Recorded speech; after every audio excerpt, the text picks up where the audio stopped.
Hello everyone, स्वागत करते हैं एक बार फिर से आप सभी का फिक्स टारगेट 2.0 परिवार के एक और नई क्लास में। दोस्तों, जितने भी स्टूडेंट बीए फर्स्ट सेमेस्टर का एग्जामिनेशंस 2023 में देने वाले हैं और जिस स्टूडेंट का हिस्ट्री मेजर सब्जेक्ट है, तो आप लोग आज के इस पूरी क्लास को ध्यान से देखिएगा, क्योंकि आज के इस क्लास में हम लोग हिस्ट्री मेजर पेपर फर्स्ट के लिए कुछ most important short type questions पर डिस्कस करेंगे, जो कि आपके एग्जाम के दृष्टिकोण से काफी ज्यादा इंपॉर्टेंट है। देखिए, ये क्लास वैसे तो मेजर पेपर ओरिएंटेड है, लेकिन आपका हिस्ट्री माइनर पेपर या फिर एमडीसी पेपर में है, फिर भी आप इस क्लास को जरूर देखिए, क्योंकि हो सकता है कि यहां से प्रश्न आपके पेपर में भी पूछा जा सकता है। इसलिए क्योंकि सिलेबस ज्यादा डिफरेंस नहीं है, तो यदि आप क्लास में आए हैं तो पूरी क्लास को ध्यान से देखिए। उम्मीद करता हूं कि आपको मैं अच्छी तरीके से हर एक टॉपिक को समझाने की प्रयास करूंगा और आपको अच्छे से समझ में आ जाएगा।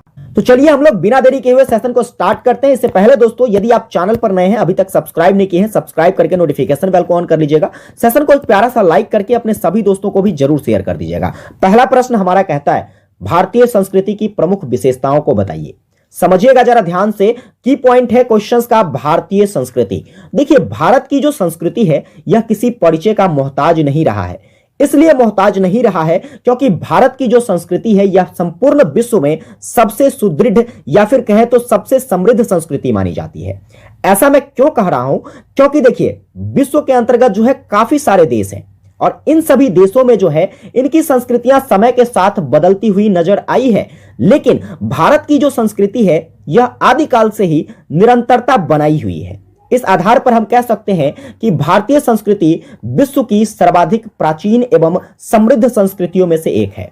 अन्य देशों की संस्कृतियां तो समय की धारा के साथ नष्ट हो रही है, परंतु भारत की संस्कृति आदिकाल से ही अपने परंपरागत अस्तित्व के साथ जीवंत बनी हुई है। अब आइए हम लोग जानते हैं कि आखिर भारत की संस्कृति की जो विशेषताएं हैं वह क्या है, क्योंकि क्वेश्चंस ने कहा है भारत की संस्कृति की विशेषता को बताइए, तो हम लोग विशेषता पर डिस्कस कर लेते हैं। देखिए, भारत की जो संस्कृति है भाई साहब, इसका प्राचीन साक्ष्य हमें भीमबेटका से मिलता है। भीमबेटका की चित्रांकन से जो है हमें किसका साक्ष्य मिलता है? तो भारत की प्राचीन संस्कृतियों का। और जब हम उसे वर्तमान में विद्यमान जो हमारी संस्कृति है उससे मैच करने की कोशिश करते हैं, तो ऐसा पता चलता है कि भारत की जो आदिकाल की संस्कृति थी वह संस्कृति आज भी विद्यमान है। इसलिए हम कह सकते हैं कि भारतीय संस्कृति हजारों वर्षों के बाद भी अपने मूल स्वरूप में जीवंत है और इसकी निरंतरता को यह दर्शाती है। फिर यदि मैं इसकी दूसरी विशेषता और सबसे प्रमुख विशेषता की अगर मैं बात करूं, तो भारत की संस्कृति की सबसे प्रमुख विशेषता रही है वसुधैव कुटुंबकम। वसुधैव कुटुंबकम पर मैंने एक डिटेल एक्सप्लेनेशन वाली वीडियो मैंने आपको कल बताया था। अगर आपने क्लास नहीं देखा है तो जरूर देख लीजिएगा, ताकि आपको वसुधैव कुटुंबकम के बारे में अच्छे तरीके से समझ में आ सके।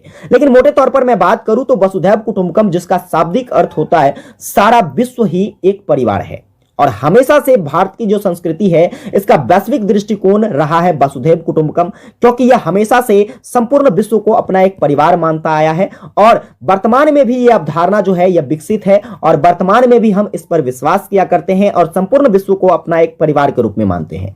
आगे इसकी विशेषताओं के बारे में बात करें तो भारतीय संस्कृति का प्रधान गुण जो है वह भौतिक एवं आध्यात्मिक तत्वों के साथ लेकर चलना है। तो ये कुल विशेषताएं रही है भारतीय संस्कृति की। और भी कई सारी विशेषताएं हैं, लेकिन ये शॉर्ट टाइप क्वेश्चंस है, इसलिए हम लोग बस इतना डिस्कस करेंगे। ये क्वेश्चंस मात्र 5 नंबर के ही पूछे जाएंगे आपसे, तो इतना आप कर दोगे तो बस 5 में से कम 4 नंबर तो आपको पूरे मिलने वाले हैं। वहीं अगर बेहतरीन हैंडराइटिंग के साथ लिख देते हो तो आपको पूरे के पूरे मार्क मिलेंगे, इसकी पूरी गारंटी मैं देता हूं। तो उम्मीद करता हूं भारत की संस्कृति के बारे में आपको अच्छे तरीके से समझ में आ गया होगा।